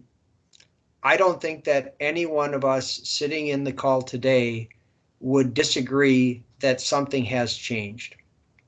But as to the weir, the board in its role as a drainage authority conducted public proceedings to determine whether or not the placement of the weir and the establishment of a new elevation at the location of the weir would deprive any landowners of the expected benefit of JD2 and would create any other damages or whether there were additional flow easements or others needed. And following those proceedings, the board entered an order authorizing the maintenance of the weir at its current location at the elevation discussed. And the only condition to that, because it is the basis of the analysis that the district performed, was that the weir provide the sole hydraulic control of Rice Lake. And that has really been the concern for the last many years of both the DNR and the district staff in trying to ensure that the cattail structure between the open water portion of Rice Lake and the weir was not impeding flow or was not inadvertently serving as a hydraulic control and causing water to stack up at an elevation that was higher than if the weir was the sole hydraulic control. And that then led to the agreement, the memorandum of agreement for joint monitoring and for some cost sharing of the activities in order to both chemically treat the cattails and to perform other activities along that channel to ensure that there was some sort of clear channeled open water. We have done all of that. And I think what the evidence now shows between the data loggers and the on-site investigation is that those efforts have been relatively successful, that the weir is serving as the sole hydraulic control. And was a change in the nature of drainage from Rice Lake. The nature in which it is draining and the elevations that are being maintained right now are in line with the condition in the board's order. The DNR seeks to manage stable elevations for the purpose of restoring Rice Lake and for maintaining wild rice habitat. So they have an interest that the weir be the sole hydraulic control, which is consistent with their obligation under the board's order to ensure that the weir remains as the sole hydraulic control. Everything else that's happened around Rice Lake, we don't know, because we've never been presented with any sort of analysis or evidence as to causation, as to what all of the factors are that are contributing to the observed conditions. And so for the board to begin to speculate at this point, following what I think were very detailed proceedings and a very detailed analysis, basically distracts the board from moving forward in both other areas of the district and as to Rice Lake. Right now, the relationship with the DNR, I view it as a night and day difference between where we were several years ago around the time when we were arguing about whether the weir should remain or not remain. And it has turned into something, and as Scott has described it, this is mutually beneficial, and it's consistent with the objectives of both organizations, not only as to Rice Lake, but as to water management generally. So I can't comment as to the causation of the observations that Manager Waller makes. I do value them. I don't doubt that his observations are accurate over time, but I don't know that the board is in a position, as it sits in the meeting today, or without any sort of petition or other action formally in front of it, to make changes to the current regime. And so for my recommendation as the board's attorney related to drainage issues is that we continue to keep the DNR's obligation to maintain that open channel. We keep that in the forefront, and that we continue to work with the DNR to make sure that the weir is providing the sole hydraulic control. And that may mean some partnering and some joint investigation, but ultimately I think the DNR acknowledges its obligation under the board's order allowing the weir, and seems to have been faithful to that obligation in terms of management of the channel and of the cattail mat. So I don't want to discount any of the observations that Manager Waller has shared with us. He's talking about tree varieties that would ordinarily propagate and flourish in wetland areas. So there certainly is evidence that there's been a change out there. I don't know that without the analysis, it follows that the change is solely a result, and I'll say solely only because that's what we were analyzing in the proceedings, is solely the result of the placement of the weir and the weir elevation. So where I see us right now is in a very good spot, because the obligation of the DNR under the order has been or is being fulfilled. They seem committed to maintaining that as a long-term management objective for Rice Lake, and seem to be committed to putting the resources toward doing that. And so this is, to me, positive in terms of our management of JD2 in particular, and the water resource and the natural resource of Rice Lake specifically. And so I'll shut up and let the meeting continue. Thank you, John. Madam President. Wait a minute, John. Nick? President Preiner, two thoughts, and then as it goes. To John Kolb's comment, we're in this situation. We are the ditch authority. JD2 is our baby. DNR is working with us. I think it would be good due to changes in potentially staff or that sort of thing, that moving forward as we move out of the JPA, that we asked John Kolb to author a short letter that would kind of forecast what the future looks like and how those obligations will play out. We could bring that back to the board for your consideration, just so it's clear as to our authorities on the public drainage system, and it's in the record for both agencies. And then one other item, the weir and the downstream condition from there is a part of it. South of the lake, we do have branches 1 and 2 of JD2. You have ordered the repair of those systems. It has been a challenge. These are areas that are wet, and we've had quite a challenge in finding contractors that are interested or willing to undertake the work for whatever reason. The city of Hugo has done some work on their road ditch off to the west there on branch 1, I believe. And then I know Tom was out there prior to that with the Moby track, and also with our typical contractor, Roger, to do work on the system to the extent they could. We realized that is not, and they had some success, I should say. Tom had reported removal of a rather large beaver dam in the area and such, but as far as completing that repair, it's still in process. Ashley and I have been in communication about it. I've spoken to Chris about it. We are actually exploring specialized equipment, long reach, floating backhoes and such. These are, and potentially partnering with other watershed districts that might use the equipment as well. So we have efficiency of cost, because the equipment might be coming as far as from the Dakotas and this sort of thing. So just 2 comments. One, the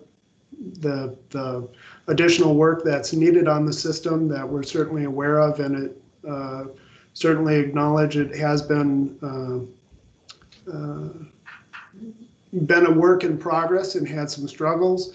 And then secondarily, the idea of a letter from Mr. Kolb, authoring a letter to the DNR that the board could consider and go from there. I do see that, I think John Kolb does have his hand up. Thank you. If I could, Madam President, just to be clear, both for Scott and for Jamie, this letter is not anything that is going to be anyone should be alarmed at. We're basically just documenting that with the sunsetting of the JPA. We just want to reiterate what we believe continues to be the DNR's obligation under the authorizing order for the weir to allow the weir to act as the sole hydraulic control, and to continue to work on its efforts to maintain that channel to open water. So it's only reiterating that. It won't be anything more than that. And we think that's important, just because we don't want the JPA to go away and then people to think that those obligations have also gone away. Okay, John, but we're not going to redo this whole system. So can you make? First of all, gentlemen from the DNR, there has been an attitude change there. That's important. It has come about, and I recognize that. Okay. However, the inlets to Rice Lake, the branches 1 and 2, are at the 918 level, and the outlet is at 920 and a half or more. And so historically, that lake was 918, and that's pretty much what, if it was back at that level, that would solve some of the problems for the neighboring landowners. I don't disagree that the weir structure is the controlling factor for the lake elevation. I agree with you, it is. That's what the problem is that weir structure, which is based on an ordinary high water mark determined on a beaver dam that was in the ditch, is how that 920.4 got established. And that's the problem. And maybe we can manage this lake just as well at 918. And that would solve a great deal of the problems for the adjacent landowners, and it would also make branches 1 and 2, because we're gonna have a lot more people using that stormwater area, and we need that basin as the homes are built around these lakes for catches. John, we have to stop. John Kolb had one more comment, and then we're going to move on to the next item. John? Sorry about that. Oh, Manager Waller's point, I think, is important, and I will include some discussion of that in my letter to the DNR. And that is, you know, if the goal here is to maintain Rice Lake at an elevation that's conducive to certain management objectives that the DNR has, and whether that's wild rice, wildlife, whatever it might be, if it can be done at a lower elevation, then I don't know that should be off the table. But that's for the DNR to consider at this point.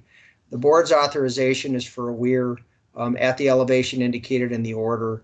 If the DNR wants to change that to go lower, that's certainly their prerogative, and I'll include some discussion of that in the letter as well. Yeah, Madam President Bradley, can I ask a question of John? Oh, go ahead. Sure. And the two gentlemen from the DNR. So, you know, John's right. It would be horribly expensive to try to litigate this thing. That doesn't necessarily mean he's foreclosed from trying to find some avenues for compensation for what appears to be a taking of his property, either by a claim to DNR directly or maybe the Legislative Claims Commission. And do any of you gentlemen, three of you, two from DNR or John, have any thoughts on possible avenues?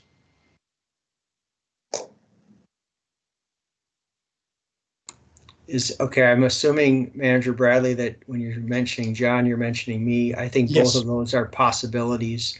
I know in the legislative claims process, there are some prerequisites to that. There's a statutory process, and there's actually a rule for that.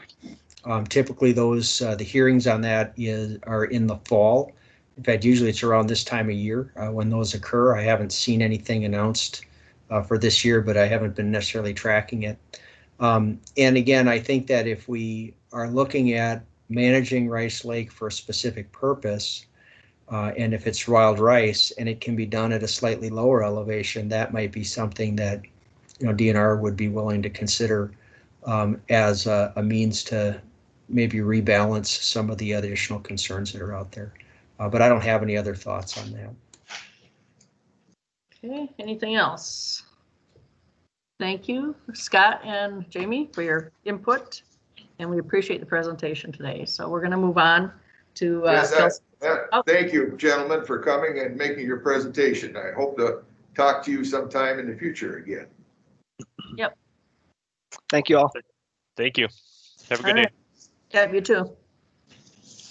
We're going to move to Kelsey White, staff presentation. Kelsey. Yep, I am here. Thanks. I was just getting everything turned on. I'll get this presentation pulled up and we'll jump right into it.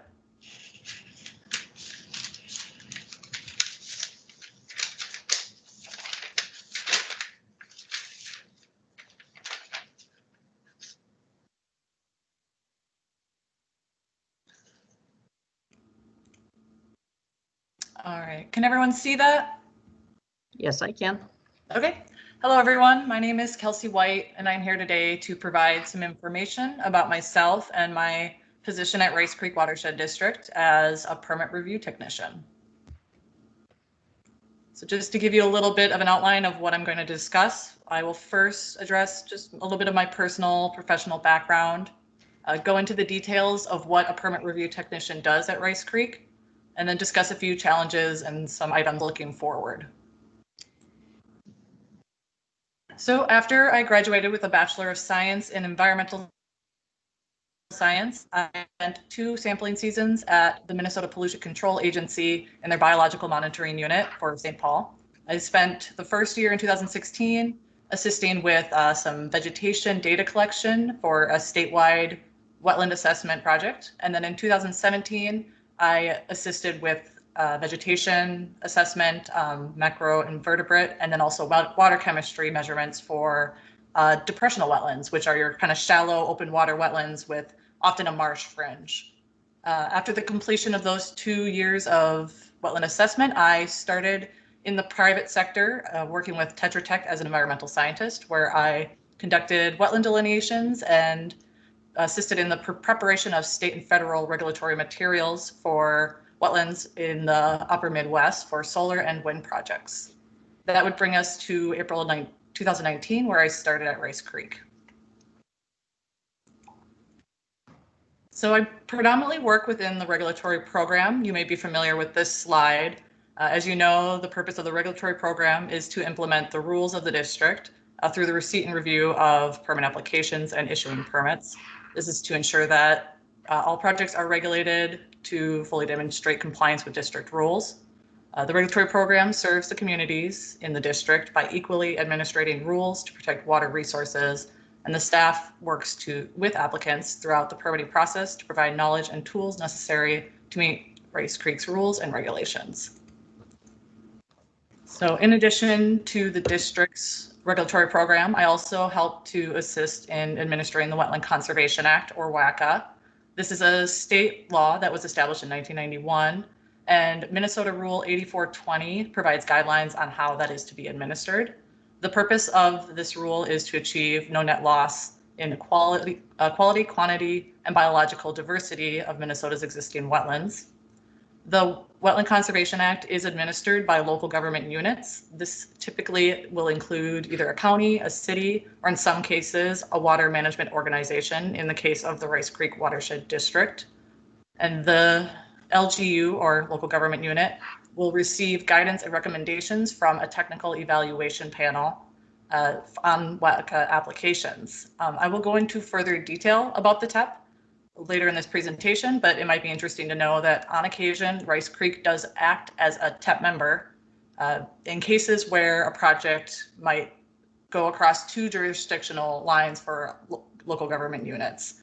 On occasion, a project will be deferred to one LGU who has more wetlands affected in the area, and the other LGU may act as an advisory individual on the TEP. So going into more detail about the specifics of what a permit review technician does for Rice Creek, I review permit applications that require no engineer review. Typically, you're going to see that for an erosion or sediment control permit, or maybe a floodplain alteration permit that does not require mitigation. I also review WACA joint applications for wetland boundary determinations, no loss exemption, items like that. Also assist with the coordinating of getting permits issued. So that includes preparing and noticing status updates on conditionally approved pending receipt of changes. That is what we call a CAPROC, and you may be familiar with some of those administrative notices where we are conditionally approving an application, but there's just a few materials that need to be addressed before the permit can be issued. I will work with applicants to coordinate the receival of those remaining materials and then get the permit issued. And then finally, I also work on a number of WACA notices, whether it's noticing notice of application, which is known as an NOA, and that many of which will require a 15 business day comment period that goes to the TEP as well as some other interested parties. And then also noticing the notice of decision, or NOD, which will kind of provide the approval or other decision of that various application. The permit review technician regularly is communicating with agency partners, applicants, consultants, contractors, and just the general public.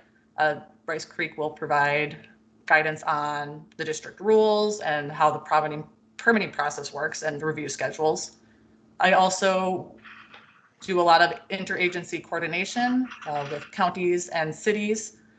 Oftentimes, city permits may coincide with the review of a district permit. The district regularly communicates approvals of those CAPROCs or issuing a permit, and we'll work with cities on various easements or declarations of maintenance that need to be recorded before a permit can be issued. Oftentimes, the city may have an interest in that as well, and we will coordinate accordingly. I also work closely with a number of members of the technical evaluation panel for WACA. This includes a member from the Board of Water and Soil Resources, Also a soil and water conservation district representative, whether that's with Anoka County, Washington County, or Ramsey County. On occasion, we may have a member from the DNR on the panel as well if they're within the shoreline protection zone. And any federally regulated wetlands may include coordination with the Army Corps of Engineers as well.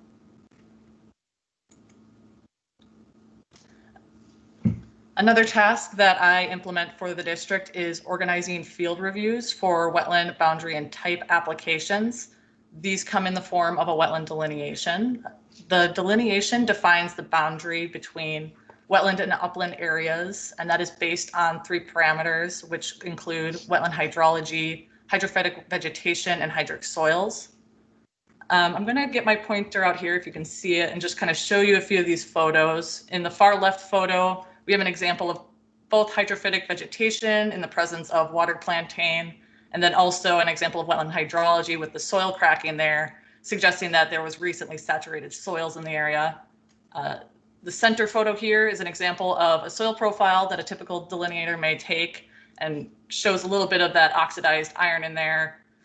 There's a collection of different soil indicators that are reviewed when taking a soil profile to see if they're suggesting that hydric soil is present or was recently present. Finally, on the right, we have a photo that shows, hopefully you guys can see it, some of these pink flags here. That would be a typical boundary that would be reviewed by the district and the TEP.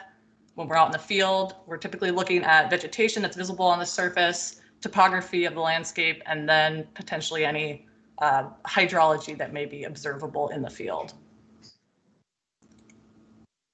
Also, while in the field, I'm also coordinating mitigation monitoring reviews when we receive a mitigation monitoring report for wetland replacement projects that have been implemented. For these reviews, we're typically looking at how the site's progressing towards meeting certain wetland replacement performance standards. These include plant community quality requirements and wetland hydrology. The district is also checking to make sure that any required wetland buffer is being maintained and is not being infringed on. They have the appropriate signage, things like that.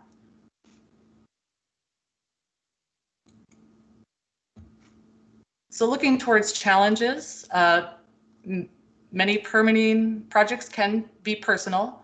However, the larger projects you may not have an applicant who's personally involved in the land, but Rice Creek does also work on a number of smaller projects where we have individual landowners who may have a personal interest in their property or maybe a financial interest in their property. And so when they are trying to address some of these rules, that can cause maybe a little bit of an emotional response, and it becomes the Rice Creek's regulatory program's responsibility to kind of work with these individuals and manage those emotions. Additionally, we are working with pretty complex projects.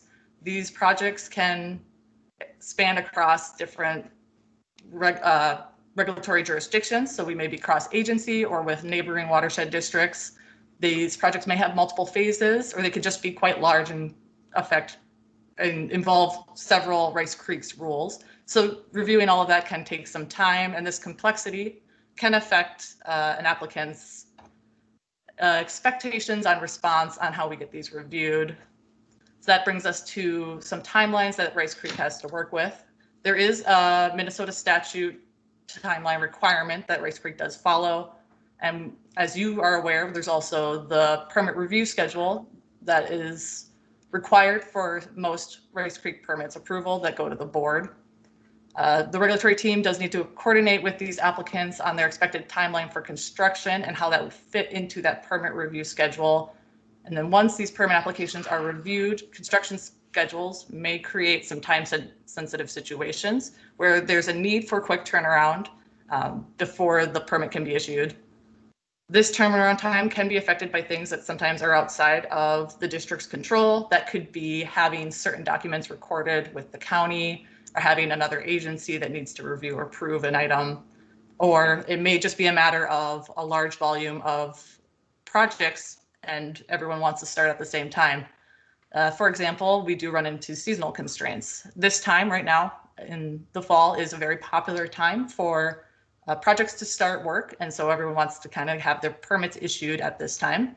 And we are also limited by seasonal constraints on when we can review wetland delineations. The informal calendar year or time is actually August 15th. So that is tomorrow. It would be viewed as the calendar end of the growing season.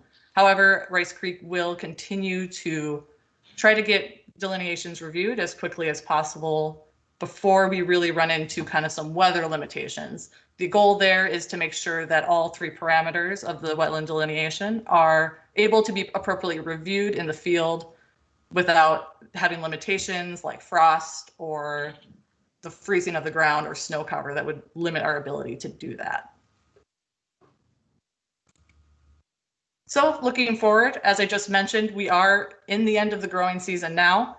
That's going to require for, I guess, me and the rest of the regulatory team to plan ahead, make sure we're staying on top of getting our field delineation reviews completed, but also having those remaining materials that need to be completed in the CAPROC status for a Rice Creek permit process. These permits can be issued and applicants can start their projects, because ideally this is the best time for them to start. We will also, as you know, be expecting some rule changes coming soon. This will provide Rice Creek with an opportunity to improve clarity of Rice Creek's rules and permitting requirements and make the process smoother and less confusing for applicants. We are also anticipating some website updates in the future, and there will be some coordination with district staff to ensure that the regulatory pages online are more accessible for applicants, and the template forms that they may need to complete are easy to find and easy to understand. And then personally, I am expecting to increase the number of staff permit reviews that I complete for those erosion and sediment control permits or possible floodplain alteration permits that don't need mitigation, just to increase the turnaround time up for smaller projects. So that brings me to the conclusion of my presentation. I appreciate everyone letting me come here and share a little bit about myself and my role at the district. Please let me know if you have any questions. Any questions for Kelsey? Oh, you're off the hook. Any questions? Yeah. Well, thank you for that, Kelsey. Yep, absolutely. All right. Okay, and the next. Do I Who do I hear? understand? This is Marcy. Okay. Do I understand you're giving these presentations to the Citizens Advisory Committee also? Are you right? Yep, I am currently working on a presentation to the Citizen Advisory Committee. That will be a little bit more focused on the wetland and wetland conservation, because I believe Anna has also been doing this, and I think she's going to focus more on the Rice Creek regulatory side. Okay, well, I appreciate the staff presentations, especially in light of the fact that we're never in the office. And I know that as the Citizens Advisory Committee also is benefiting by being more informed of the breadth of what Rice Creek Watershed District is engaged in. So thank you very much. Absolutely. Thank you for having me. Thank you, Kelsey. Anybody else? Okay, we will move on. Administrator updates. Yes, President Brenner, I just have one update. As you know, Washington County this time of year typically has their water management organization meeting regarding budgets. That is planned for Tuesday, the 20th. It occurs after their regular meeting. That is a virtual event. However, at this time, evidently the invite comes from the county administration. It hasn't been issued yet. There will be a call-in number and some options there. So as soon as I get it, I'll get it to you folks. Again, after their 9 a.m. meeting on the 20th, which is a Tuesday. So maybe it's 10 o'clock or so. It's hard for me to say, but I think they'll try and put a finer point on that time. It has been noticed or published that you folks are likely to attend. If you so choose, we should be fine there. I have no other updates. Thank you. Thank you. Managers update. Oh, any questions for Nick before we go to the managers? If not, with the managers, Manager Waller. You're up Yes, I attended the Washington County Water Consortium meeting, listened to it. There were 40%, over 40 participants Wow. on this meeting. So this was a big issue. In fact, it only lasted an hour. And that's the other thing. It had two topics. One was the campus groundwater conservation planning at Central Park in Woodbury. And basically, they're talking about how they can use some reuse, change sprinkler heads, and the conservation of water in this out of their wells. As you remember, they at Woodbury years ago said they had like 18 wells, and in the winter they only used 5 of them. So Yeah. that was they've been looking to save a lot of water, and of course they have the 3M problem down there with the PFFSA chemical issue. That was a very short presentation. The more longer one was provided about banking groundwater, aquifer structure, and recovery potential in Minnesota. The idea here is to take surface water and pump it directly into your aquifers, like St. Peter or, yes, exactly, Marcy. Oh, yes. I heard that. I said, you got to be nuts. Yeah, fortunately, I wasn't on the mic, so they don't listen to me, you know. But apparently this is done in the Central Plains and like in Nebraska or even Southern Plains and Texas area for some reason. And they're looking at studying it up here. And one of the reasons is because there's a west suburb in the metro area that has 7 wells, of which 5 are dry. And so that's, they're wondering if they can, you know, possibly recharge those wells with surface water.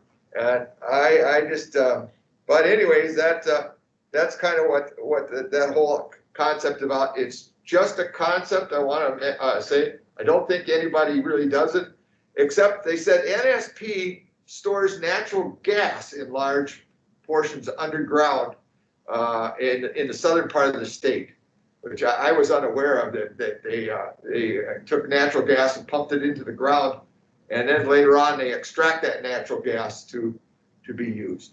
So that was the highlight of my Wednesday afternoon. Thank you. Yep, thank you, John. Manager Winant, anything new other than the trip to Texas?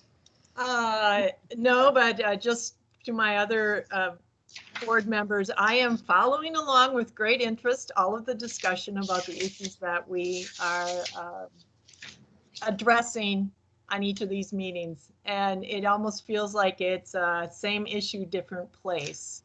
So I do have some, additional follow-ups that I will be, follow-up questions that I'll be addressing some staff and Nick, but I'm hanging in there.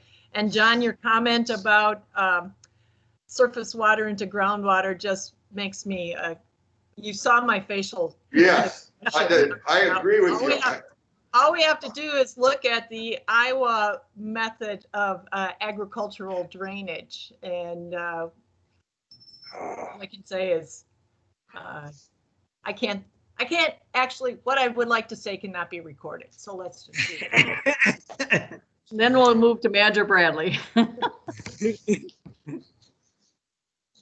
Anything new? Manager Bradley. So the Bald Eagle Area Association is going to be meeting on the 20th virtually. I will attend, and I will be reaching out to Nick to make sure my brag list of all the things we've done for them is accurate. Very good. Manager Wagaman. I have nothing. Okay, and I have nothing new for today, so we need a motion to adjourn. I move we adjourn. Second. We have a motion and a second. Be roll call. Manager Waller. Yes. Manager Winant. Yes. Manager Bradley. Yes. Manager Wagaman. Yes. And Manager Priner. Yes, we are adjourned. Thank you, everybody. It's very nice. It was nice to see Barbara. Yes, it was. Thank Here you. she sits right next to